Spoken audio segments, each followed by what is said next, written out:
Khairatabad MLA దానం నాగేందర్కు high court నోటీసులు జారీ చేసింది. బీఆర్ఎస్ తరపున ఎమ్మెల్యేగా గెలుపొంది కాంగ్రెస్ పార్టీలో చేరిన ఆయనపై తాము మార్చి 14న ఫిర్యాదు చేసిన అసెంబ్లీ స్పీకర్ చర్యలు తీసుకోలేదంటూ బీఆర్ఎస్ ఎమ్మెల్యే కౌశిక్ రెడ్డి దాఖలు చేసిన పిటిషన్పై స్పందించింది. దీనిపై జస్టిస్ బి విజయసేన్ రెడ్డి విచారణ చేపట్టారు.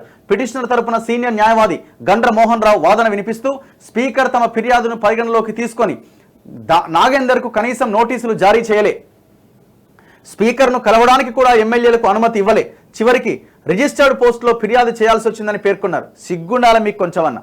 తలసాని శ్రీనివాస్ యాదవ్ లాంటి పక్క పార్టీలో గెలిస్తే తీసుకుని 2014లో మంత్రి పదవి ఇచ్చిన చివరికి మీరు చేసిన పని ఏందా?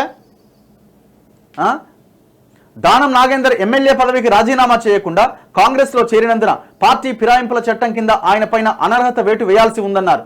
అనర్హతకు సంబంధించి నిర్దిష్ట గడువులోగా స్పీకర్ నిర్ణయం తీసుకోవాల్సి ఉంటుందని సుప్రీంకోర్టు పలు సందర్భాల్లో చెప్పింది.